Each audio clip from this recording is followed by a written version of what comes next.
Good morning, students. In the last lecture we have discussed what is Hadoop.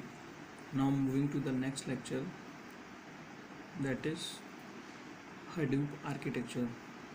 So in the diagram shown, there are four components in Hadoop architecture. The first component is the common utilities. This component is basically provides the Java library files.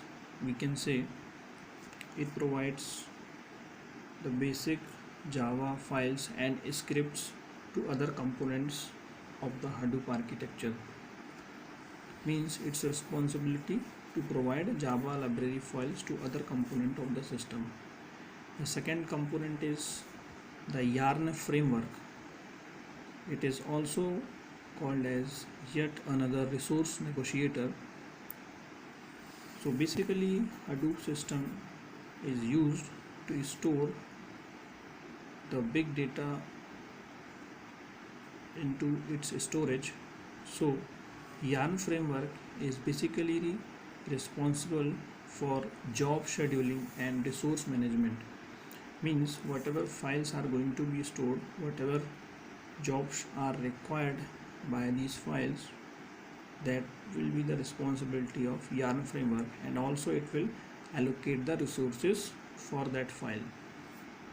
The next component is Hadoop distributed file system. It is also known as HDFS.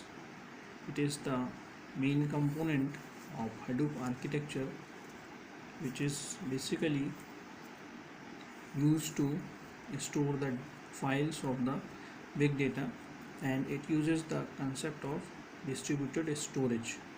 We have already discussed about distributed storage. The next component is the MapReduce. So basically this component uses the concept of distributed processing. Means the files which are coming to store in Hadoop system, the responsibility of the MapReduce is to map the files and reduce the files. As its name shows, map and reduce. So it will, first of all, mapping functions are map all the files, and reduce functions will reduce all the files. Thank you.